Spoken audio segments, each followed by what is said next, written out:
Bonjour et bienvenue pour cette nouvelle émission de Rabbin dans la Cité, avec au programme Rav, j'ai un problème ou Psy, j'ai un problème. Que choisir finalement? Alors, on retrouve cette fois-ci le Rav Tayeb et le Rav Kremezi. Alors, ils ont les deux la particularité d'être aussi bien Rav et aussi bien psychologue. Donc pour eux, finalement, l'émission, elle ne se pose pas ou elle se pose à double titre, à savoir qu'il y a marqué dans la Torah Ta'aseh lecha Rav. Il n'y a pas marqué Ta'aseh lecha Psy. Et donc, fais-toi un Rav. Pourquoi?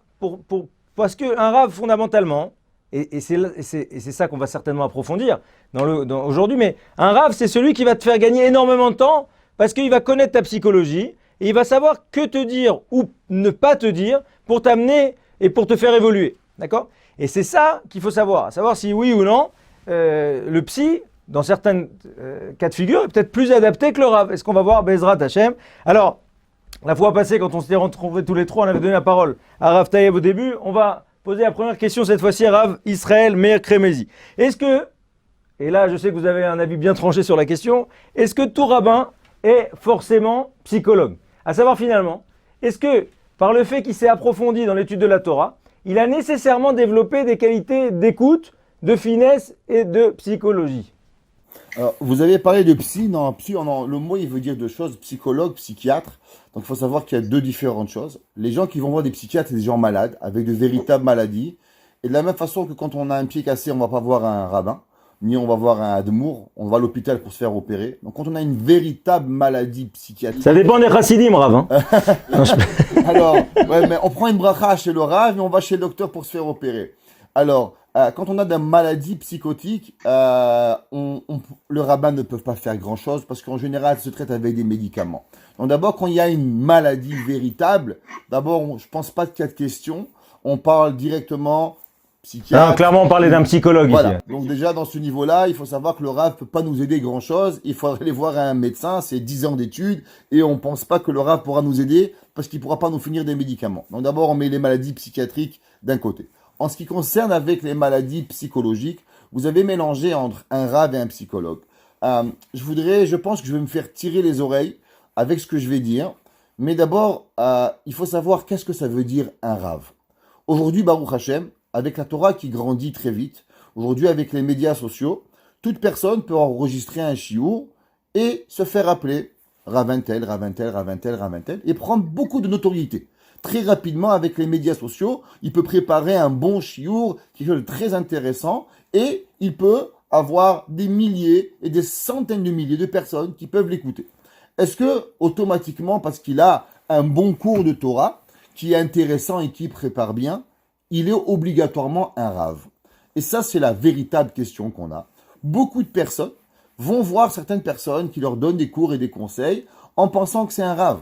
D'abord, c'est pas obligatoirement qu'ils sont un Rav, et c'est très souvent la problématique qu'on a à voir, où des gens, parce qu'ils ont la notoriété, pensent qu'ils peuvent trancher des questions qui sont excessives, énormes, grandes, et prendre beaucoup de responsabilités. C'est vrai que la Torah a dit « Aseh lecha Rav », mais d'abord, la Torah n'a pas dit « Aseh lecha Chaver », « Sheni lecha Rav ». Donc, t'as un Rav, il faut d'abord que le Rav soit un véritable Rav, qui a eu, bien sûr, sa smicha, une keila, une expérience. La Gemara nous dit que le plus important chez un Rav... Une smicha, Rav, une smicha? Une smicha, c'est un diplôme rabbinique que normalement prend plusieurs années pour être passé. Et pourquoi ça prend plusieurs années? Parce qu'à travers le temps, on apprend énormément de notre Rav, ce qu'on appelle le shimush talmidei chachamim. La Gemara dit Gedola shimusha yoter milimuda. Il est plus important d'avoir fréquenté des rabbanim que d'avoir étudié à travers les rabbanim. Nous avions à Montréal un des plus grands Rav, le Rav, qu'on appelle le Pouperouv, le Rav Neyman. Et quand il est décédé, toute la Keïla pleurait d'une seule chose. Nous avons perdu le 5e partie du Shulchan Aruch. Ça veut dire que quoi? Qu'il y a les halakha, et il y a aussi comment la transformer que la halakha vient à nous. Donc d'abord, est-ce que la personne est un véritable Rav? Pas parce que c'est un charlatan. Est-ce qu'il a les capacités pour gérer, être un vrai Rav? Et si oui, est-ce que le Rav va avoir l'humilité de connaître ses limitations, à savoir jusqu'à tel point je suis capable, et plus loin, je ne suis plus capable. Et je Donc pense que c'est ça la Rav pour répondre. Ok, donc pour répondre, vous dites 1, il faut qu'il soit Rav, vraiment, et 2, il faut qu'il sache, il faut qu'il se connaisse suffisamment pour dire ce type de question, je suis pas capable. C'est ça? Exactement. Malheureusement, je vais vous dire, il y a énormément de rabbinim qui pensent, parce qu'ils sont raves de leur communauté, sont capables de gérer tous les dossiers, quand malheureusement, ils sont dans l'incapacité à cause qu'ils n'ont jamais réfléchi et ils n'ont jamais même pensé, ils n'ont pas les outils comment opérer. Je vous prends juste un exemple. Un mari qui frappe sa femme. Comment le rave, s'il n'a pas il n'a pas été formé à savoir comment parler au mari, comment parler à la femme, quoi faire, est-ce que juste lui dire, c'est pas grave madame, repars à la maison, tu vas supporter ton mari. Un rave qui n'a pas senti... En gros, vous dites que s'il n'a pas eu un passé de boxeur, il peut pas répondre vraiment, quoi. S'il n'a pas été formé par un rave, que le rave lui a expliqué et qui va le former comment faire. Il n'existe pas de Shulchan Aruch à nous dire quoi faire. Alors, Rav Avraham Taïeb, qu'est-ce que vous... Comment je voudrais répondre? Est-ce que vous voyez, vous, effectivement, des rabbins qui sont assez peu psychologues, ou surtout qui ne voient pas qu'ils ne le sont pas? C'est ça, finalement, c'est ça que disait Rav Kremezi. Écoutez, mettons d'abord sur la définition de psychologue. Bon, d'abord, le Rav Kremezi a fait une bonne distinction. Il y a psychiatrique et psychologue, et il y a aussi ce qu'on appelle être psychologue, entre guillemets. Ça veut dire être une personne qui a des qualités, voilà, exactement, qui a des qualités d'écoute, qui sait bien comprendre les autres, qui sait bien compatir aussi avec les autres, qui sait bien écouter les autres, et qui aussi a des qualités pour donner des conseils qui sont concrets. En général, ce genre de personnes, ça se voit tout de suite, qui sont psychologues, parce que tout le monde aime bien leur parler. Ils deviennent un peu comme le Kotel Amaharavi. Tout le monde aime bien leur raconter leur histoire, tout le monde aime bien aller pleurer chez eux. Dans ce sens-là, c'est sûr et certain que le fait d'étudier la Torah, c'est quelque chose qui va nous donner normalement un avantage. Dans la mesure où vous savez, on appelle quelqu'un qui a beaucoup étudié la Torah, on appelle un zaken dans la Torah. Zaken, la traduction en français c'est vieux, c'est un peu péjoratif. Un sage, voilà. Oui, mais dans le mot vieux, il y a quelque chose en fait qui veut nous dire quelque chose. C'est pas stam que la Torah appelle ça zaken, parce qu'on peut être un talmid chacham et avoir 30 ou 35 ans, et pourtant on appelait zaken. Exactement. Le point ici est que l'étude de la Torah donne de l'expérience de vie. Dans ce sens-là, c'est sûr et certain que quelqu'un qui va beaucoup étudier la Torah, il aura déjà une qualité, un avantage en tant que psychologue, c'est savoir donner des bons conseils. Mais ça ne fait pas encore de lui quelqu'un de psychologue. Parce qu'on peut être quelqu'un qui a de l'expérience de vie. Il trouve des réponses, mais pas nécessairement, il n'est pas nécessairement capable de faire passer les réponses. Et plus que ça encore, il n'est pas forcément capable d'avoir la sensibilité de comprendre réellement l'autre. Et ça, c'est aussi quelque chose, Baruch Hashem, parce que la Torah, c'est un élixir de vie qu'on peut aussi tirer de la Torah, mais ça ne va pas être de l'étude de la Gemara ou de l'étude de la Halacha, mais plutôt l'étude du Moussar. C'est-à-dire que quand on va beaucoup appuyer sur le Inyan du Tikkun Amidot, sur le Inyan de, plus particulièrement, Ve'avta l'erach kamocha, l'amour du prochain, alors là, effectivement, s'il y a un véritable travail qui a été fait de la part de Torah, et normalement, il doit y avoir un travail, comme vous allez dire, après midi, c'est pas n'importe qui qu'on peut appeler Rav. Quelqu'un qu'on peut appeler Rav, c'est quelqu'un qui s'inquiète de la communauté, c'est quelqu'un qui est kol kulo dans la Torah, et que quand il est pas occupé à la Torah, il est occupé à faire du zipouy arabim, à aider les gens qui l'entourent, à aider sa communauté. Donc dans ce sens-là, c'est vrai que la Torah va nous donner un avantage. Il faut bien faire la distinction entre la Torah qu'on étudie, qui va nous donner l'expérience de vie, qui nous permettra de donner des bons conseils, et d'un autre côté, la capacité de comprendre, la capacité d'être sensible à l'autre et aussi ne pas le juger. Ça aussi, ça fait partie de... Alors maintenant, si on rentre un petit peu, parce que finalement vous dites qu'effectivement, ça peut arriver, qu'un rave ait peu de capacité d'écoute. Absolument. D'accord. C'est-à-dire qu'il va avoir les capacités pour comprendre vite le problème, trouver une réponse, mais pas nécessairement une qualité psychologique. Alors maintenant, justement, la question se pose, est-ce que finalement, ce type de gens-là, on peut les mettre chefs de communauté? Ou bien c'est un grand danger? Alors ça dépend, qu'est-ce que vous attendez d'eux?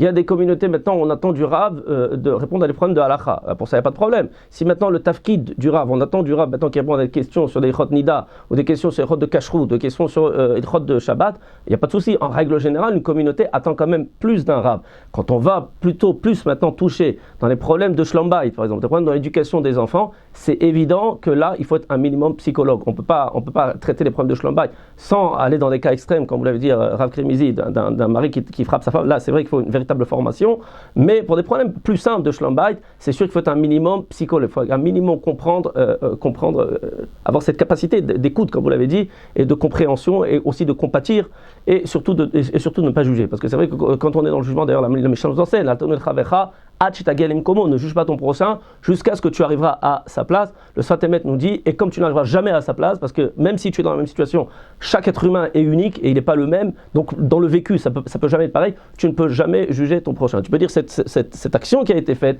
elle n'est pas bonne, elle est corrompue, d'accord, mais lui, je ne sais pas pourquoi il a fait ça. Rav Kremizi, au Canada, dans votre carrière de Rav, ça vous est déjà arrivé de pousser un rabbin vers la shrita ou vers autre chose? Bien sûr, je pense que pas tout le monde est fait pour s'occuper du public. Il y a énormément de personnes qui ont des très bonnes true notes envers eux-mêmes. Capacité. Mais quand il s'agit par exemple de la communauté, d'être patient, comme le Rav Taïeb a dit, de pouvoir écouter, de pouvoir s'investir personnellement, investir leur famille, ils n'ont pas ces capacités. Et là, on leur trouve des métiers qui sont différents, que pour eux, il sera plus adapté pour eux d'aller. Il y a des gens qui peuvent pas, ils sont dans l'incapacité de pouvoir rester à la même place. Ils ont besoin de voyager. Alors, on les met Mashgar Kashrut, on les met Shochatim. Au moins, ils vont bouger, ils vont voyager, ils vont faire. Avoir une trouna de Rav, ça demande une capacité, ça demande énormément de contrôle de soi-même. Et je pense qu'une des capacités les plus grandes qu'on a besoin d'avoir, c'est la avodat amidot personnelle. Vous savez, des fois, vous pouvez aider du monde. Vous savez, j'ai reçu chez moi à la maison énormément de monde, Baruch Hashem. Et à chaque fois, les gens me demandent, Rav, comment on pourrait vous dire merci? Je leur dis, ne me dites pas merci, mais ne faites pas du mal. Je vous demande une seule chose, c'est qu'un jour vous irez mieux. Et n'oubliez pas, ne faites pas du mal. En général, ça finit toujours par une pierre sur la porte. Ça veut dire qu'il faut savoir aussi donner et savoir qu'à la fin, les gens vont nous rendre du mal, parce que c'est comme ça la vie humaine. Et c'est pas grave, on le fait encore et encore. On ne le fait pas pour Akadosh Baruch Hu. Et cette capacité de pouvoir dire « je fais » sans rien attendre de l'autre, et même très souvent attendre une claque de la part de l'autre, c'est pas tout le monde qui l'a. Le Khatam Sofer disait toujours, quand on fait un service à quelqu'un, donne-lui une pierre, parce qu'à la fin il va te la jeter. Au moins tu connaîtras déjà la taille de la pierre. Et ça, pas tout le monde est capable de pouvoir le vivre. Je me permets de raconter cette histoire parce que on a ici un disciple de Rav Jacobson. Il racontait qu'une fois, il avait pris en voiture, il passait sur le chemin, il voyait souvent le même avraire qui attendait son bus. Alors une fois, il l'a pris une fois, deux fois, trois fois. Au bout d'un moment, il a dit, bon, viens avec moi, ici, on va faire une règle. Que si je ne suis pas passé à telle heure, alors finalement, prends le bus. D'accord? Mais bon, vu que c'est mon chemin, moi je fais, de toute façon, toi je ne perds pas, toi tu profites, c'est très bien. Et il dit, une fois, il y avait énormément de pluie comme ça, il a vu une femme avec tous ses enfants, il a eu de la peine. Et finalement, il les a rentrés, comme on fait en Israël. En Israël, il y a toujours le miracle du kotel tout le temps. Ça veut dire qu'on arrive à mettre sur la plage arrière, on arrive à mettre 6, 7. Et du coup, il a pris comme ça. Et finalement, l'avraire, il était dans le truc, il a attendu. Alors, mais il était gêné. Bon, bref, au lieu de prendre le bus, comme il a dit, il a pris un taxi. Le lendemain, il a vu le Rav, il a dit, Rav, je pense que j'ai réfléchi, mais vous me devez l'argent du taxi. Parce que à cause de vous, j'étais obligé de prendre un taxi et tout. Et le Rav, il a dit, écoute-moi, je suis d'accord, à la seule condition, tu m'amènes faire un din Torah. Si lors du din Torah, on dit qu'effectivement, je dois te payer, alors je te paierai. Et sauf, l'autre, il a perdu au din Torah, et il a dit que si, dans une action de chesed, on n'en finit pas, où la personne en face, elle a envie de vous rendre une pierre, comme vous avez dit, alors quelque part, il y a un problème dans ce chesed-là. Ça, il avait expliqué à Rav Jacobson. Je pense que c'est la plus grande, vous savez, le manque de Hakarat Hatov, de reconnaissance du bien, c'est la chose la plus difficile pour les gens communautaires. On reçoit beaucoup de monde, on fait beaucoup de monde, on va au milieu de la nuit, aux enterrements, au brit mila, à énormément de choses. Et l'esprit humain s'attend à ce que la personne en face va vous dire merci.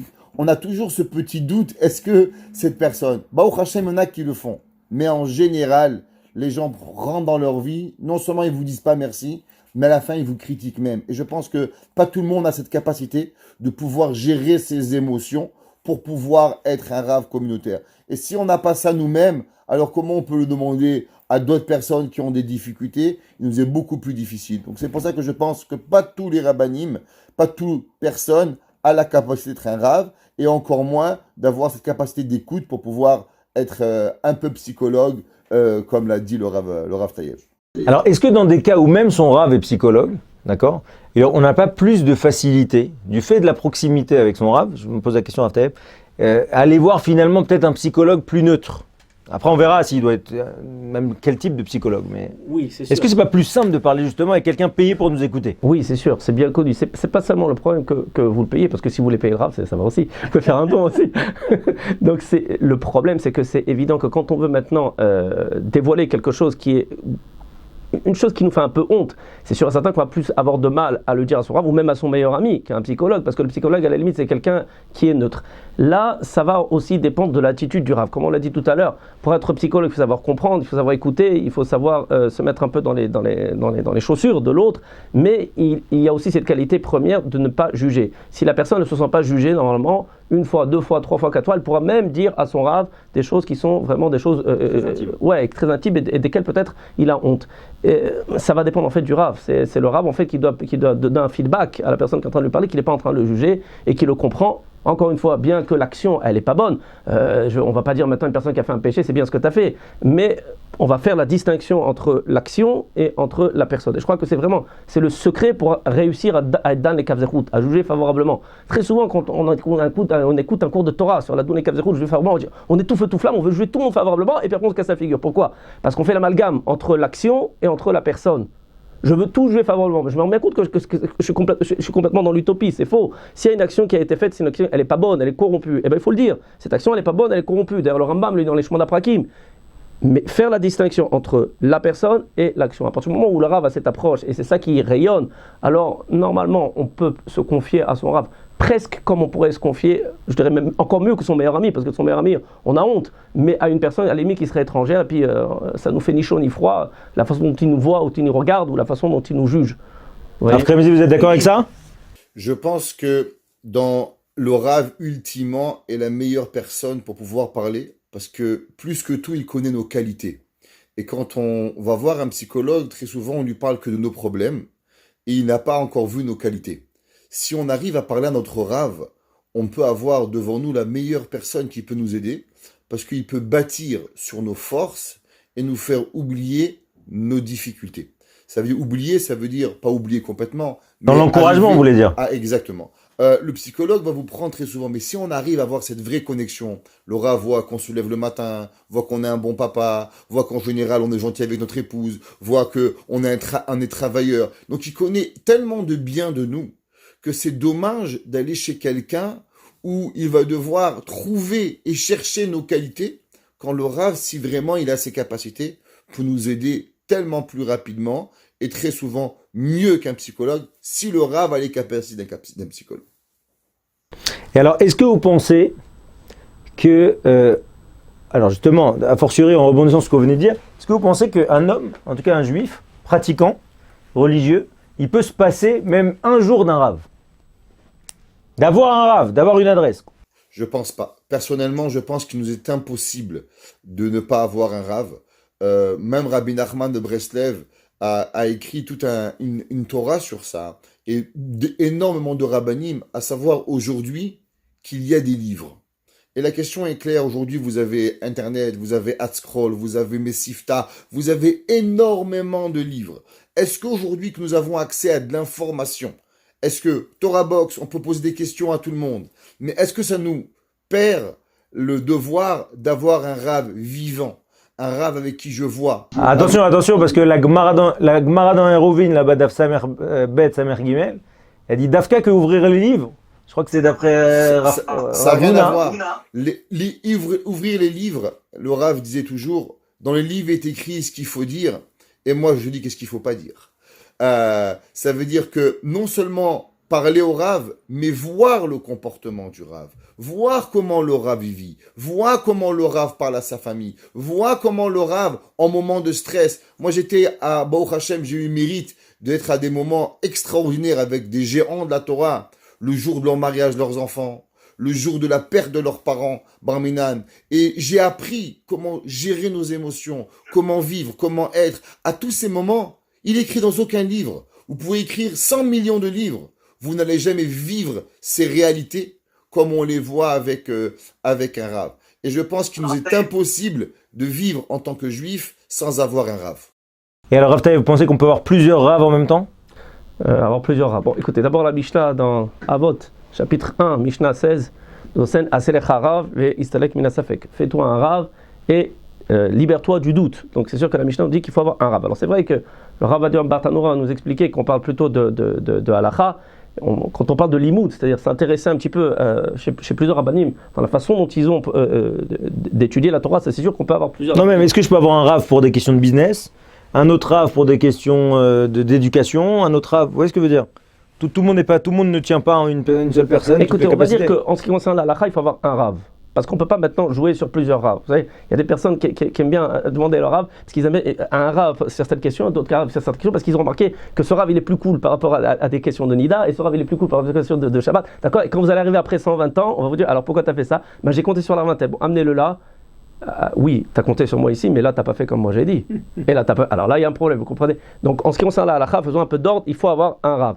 En ce qui concerne le Dougma Ishit, ce dont parlait le Rav Kremizi, par rapport au problème qu'il faut qu'on ait un exemple, un Dougma Ishit, je ne pense pas que c'est quelqu'un de faire plusieurs Ravs, parce que sinon, on va être complètement déboussolé. Le Rav Wolbe parle de ça dans les Chours, l'importance d'avoir un Rav, parce que l'aspiration qu'on a de grandir dans la Torah, c'est une aspiration qui est qui est peu palpable. Il faut qu'on ait un exemple, il faut qu'on ait quelqu'un, qu'on le regarde, qu'on se dise, j'aimerais être comme lui je ne serai jamais, comme lui ne sera jamais comme moi, parce qu'on est tous uniques. Mais au moins, on avait fait un cours dans la série Teshuvah qui expliquait de cela, l'importance d'avoir un Rav, au moins que ça soit une esquisse. Quelqu'un en qui je peux un peu m'identifier, quelqu'un qui me ressemble un petit peu. Je me vois comme ça plus tard, c'est sûr et certain que c'est essentiel. Donc, pour répondre à la question, je ne pense pas que c'est conseillé d'avoir plusieurs rabbanim. Parce que d'abord, ça nous déboussole d'un point de vue Hashkafa. Quand on parle d'un rab maintenant en tant que Dougma Ishit, en tant qu'exemple, il faut avoir un rab. Et quand on parle par rapport à la halakha, c'est sûr et certain que ça va nous amener un petit peu à jouer sur deux tableaux. Alors, qu'est-ce que vous pensez? Moi, je vous présente des rabbanim extraordinaires, ils ne comprennent pas un mot dans les affaires. Ça veut leur parler, vous avez peur. Békochi, ça prend le bus, quoi. Tout d'abord, je pense qu'un Rav, qui est un vrai Rav, il y a une partie du Shulchan Aruch qui s'appelle Choshen Mishpat. Donc, il y a le Chot Mekaru Memkar, il y a le Chot Ona'a, il y a le Chot Ribit. Si c'est un vrai Rav, il doit comprendre. On parle pas de la halakha, hein. On parle pas de la halakha, on parle qu'est-ce que vous pensez, Rav? Si il y a telle affaire ou telle chose, qu'est-ce que vous pensez? Je pense que normalement. C'est là qu'il vaut mieux avoir aussi dans ces rabbanim un chassid, quand même. Je pense que les rabbanim, en tout cas les rabbanim que j'ai fréquentés, Baruch Hashem, qui avaient une notion de vrai Rav et de tout le Shulchan Aruch, ils comprennent les choses véritablement. La Torah, elle est mefateach la tête. La Torah, elle ouvre véritablement la tête. Quand on apprend une Gemara, ça s'appelle Noseh Venoten, donner, vendre, acheter, faire. Rabbi Lazar ben Azaria, il a dit Ariani Keben Shivim Shana. Et le Rambam, il dit pourquoi? Il dit parce qu'il avait l'expérience d'un homme de 70 ans. À cause que l'étude, quand on alors qu'il avait quel âge? On est en train d'étudier une Gemara, acheter et vendre, c'est pas juste acheter et vendre. On s'imagine. Réhouven, il a acheté. Shimon, il a vendu. Réhouven, il a arnaqué. Shimon, il a volé. Alors, comment faire à ce niveau-là? Il faut se rentrer dans la Torah. Il faut que le Rav, il a pénétré chaque moment de la Torah, qu'il a fait vivre véritablement tout ça. Donc, je pense qu'en vérité, un Rav doit avoir des notions générales. Maintenant, il y a des notions particulières, précises, et je pense que chaque Rav, à travers le temps, il s'est spécialisé dans un certain domaine, et il peut vous envoyer. Dans le Chod Ribit, par exemple, il y a un problème, tel Rav peut t'aider. Et je pense que le Rav doit avoir aussi un petit calepin, où il y a plusieurs rabbanim, où il va voir, par exemple, comme nous, en tant que rabbanim, on a tous un docteur, quand on a un problème halachique dans une Chot Nida, qu'on consulte. Allô docteur, j'ai reçu telle question, qu'est-ce que vous pensez, qu'est-ce qui se passe, comment? C'est pas qu'on a un défaut chez le Rav, on n'est pas un gynécologue, on peut pas tout savoir, et on a des fois, on envoie des gens chez certains rabbanim, ou chez certains docteurs, qui vont nous donner de l'information pour aller voir. Et je pense, comme j'ai dit au départ, que le Rav doit avoir aussi cette humilité de savoir qu'il y a certains domaines où peut-être un autre Rav peut trouver une différente application de la halakha plus précise que lui dans un tel domaine, comme j'ai expliqué, le ribit, la ona, le mekachu memka, bien sûr, basra bechalav, tarovet, nida, ça c'est un minimum qu'un Rav il peut savoir. Si un Rav il connaît pas le Chot Shabbat, il peut pas être un Rav. Mais par exemple, est-ce que tous les rabbanim ont construit un mikvé? Aujourd'hui, il y a des rabbanim spécialisés qui ont créé une spécialité pour pouvoir avoir un mikvot. Qu'on a fait mikveh, on a fait mikvot au kollel. Alors même le Rav, on a fait venir un Rav spécialiste, même qu'on connaissait la halakha, mais comment faire, les shitot, comment avoir. Et ça fait partie du rôle du Rav de savoir ses limitations et d'en savoir dans quoi il se spécialise. Rav Kremizi, dans le cas maintenant où la personne ne trouve pas satisfaction ou pour x, y raison, elle ne veut pas aller voir son Rav. Ok, pour cette question-là, c'est une question qui le gêne beaucoup, qui l'intimide, etc. Bon, x, y raison, d'accord? Et finalement, il doit aller choisir il veut se retourner vers un psychologue. Est-ce que, qu'est-ce que vous conseillerez, vous, justement dans le choix de ce psychologue? Est-ce qu'il faut impérativement quelqu'un de religieux, peu importe, juif, peu importe, etc. Je vais vous dire qu'il y a des fois qu'on conseille clairement des psychologues juifs, ou des fois on conseille clairement des psychologues goy. Il y a des fois, par exemple, certains enfants, et je vais vous dire, je sais pas en Israël, mais par exemple, il y a beaucoup d'enfants qui pensent que la Torah, elle oblige certaines choses, et que si on n'est pas shomer Torah ou mitzvot, alors on a le droit de faire tout ce qu'on veut. Et dans beaucoup de ces cas-là, j'ai envoyé ces gens-là chez des psychologues goy, où ils vont voir que les psychologues goy ont des demandes des fois encore plus sévères que leurs propres parents. Ça veut dire qu'un enfant, il doit comprendre que c'est pas parce que tu as décidé de pas être shomer Shabbat que tu as le droit de rentrer chez toi à la maison à l'heure où tu veux, quand tu veux, comme tu veux, manger ce que tu veux, faire la pagaille à la maison. Ça n'a rien à voir avec la Torah, ça. Ça a à voir avec l'humanisme. Un monsieur et une madame qui vivent d'une certaine façon, alors quand toi tu vis chez eux, tu as des obligations familiales et qui sont rien à voir avec la Torah. Et je peux vous dire par expérience que très souvent, ce que les goyim ont pu dire à ces personnes a fait beaucoup plus d'impact que la Torah. Pourquoi? Parce que eux, ils pensent que si on n'est pas shomer Torah ou mitzvot, on a tous les droits. Et qu'ils se rendent compte que, malheureusement, et heureusement pour nous, tu peux ne pas être shomer Torah ou mitzvot, mais tu as des droits de société qui sont obligatoires envers ton père, envers ta mère, envers tes frères. Et ça, c'est clair. Donc, c'est sûr qu'en général, on va toujours préférer un homme de Torah parce que ça peut rentrer dans des complications halachiques très souvent où vous allez voir un psychologue goy qui dit j'ai 15 ans, j'ai une copine. Il va dire c'est pas grave, c'est normal. Ça peut être très problématique ce que les parents ils veulent par rapport à ça. Parce que là, vous voyez pas, mais Rabbi Avraham, il est en train de bouillir depuis tout à l'heure. Ces gens, mais ils n'arrêtent pas de bouger. Rabbi Avraham, on vous écoute. Non, je vous rassure, mes jambes elles bougent parce que moi aussi j'aime bien le voler, c'est un autre problème. Je faisais beaucoup de sport à l'époque, c'est un peu difficile pour moi de rester assis sur une chaise. Oui, moi je vais être un peu plus catégorique que le Rav Kremizi, Birchotrem. C'est que à mon humble avis, absolument, quand on va voir un psychologue, il faut que le psychologue, il soit pas seulement juif, mais il faut que le psychologue, il soit religieux. Et je me demande même si ça suffit. Bon, je vous ai expliqué. Moi, cet enseignement, j'ai reçu du Rav Yechiel Yakovson. Lui a développé le système du Yehoud Satorani justement à cause de ce problème. Parce que dans la psychologie, il y a des tas de... Le Yehoud Satorani, c'est de la psychologie toranique. C'est une psychologie qui a été tirée exclusivement de la Torah. Ça rejoint pas mal dans les systèmes de thérapie Goy, le TCC. Thérapie comportementale cognitive. Bon, on ne va pas trop rentrer dans les détails. En tout cas, la raison pour laquelle il a développé ce système de thérapie, c'est justement parce que dans la psychologie, il y a des tas de choses qui sont complètement contradictoires avec la Torah, des tas de choses qui sont complètement contradictoires avec la halakha. Je vous donne des exemples qui sont courants. Par exemple, une personne, elle va voir maintenant un psychologue pour des problèmes relationnels avec ses parents. Bon, c'est déjà une personne qui a déjà pas mal grandi, c'est une personne qui a pas mal souffert chez lui à la maison, elle a des gros problèmes. Le psychologue n'aura aucun problème de lui dire tu coupes complètement les ponts avec tes parents parce que pour toi c'est bon d'un point de vue psychologique. Ne croyez pas que la raison pour laquelle un rave lui dira d'être plus nuancé, je dis bien plus nuancé parce que c'est vrai qu'il y a des cas où où l'enfant pour sa santé psychologique il a besoin de prendre une certaine distance avec ses parents, mais ne croyez pas que le rave va lui dire cela en sa défaveur. Si le psychologue s'occupe de la santé psychologique de l'enfant ou de l'adulte, dans la Torah, on s'occupe non seulement de la santé psychologique, mais aussi de la santé spirituelle. Et si les psychologues ont pu découvrir qu'il y avait des effets qui étaient psychosomatiques, c'est-à-dire j'ai un problème psychologique, ça a une influence sur mon corps,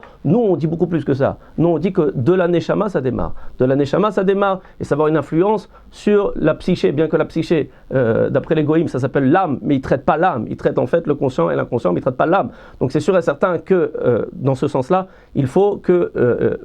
idéalement, il faudrait que le psychologue, il n'a même pas fait ses études à l'université. Je vous expliquais pourquoi. La raison qu'ils ont le Rav Yakovson, c'est que même s'il est religieux et qu'il est psychologue, il y a un problème. C'est qu'à partir du moment où il est en séance de psychologie, il y a un switch qui se fait dans sa tête de façon inconsciente. Maintenant, je suis psychologue.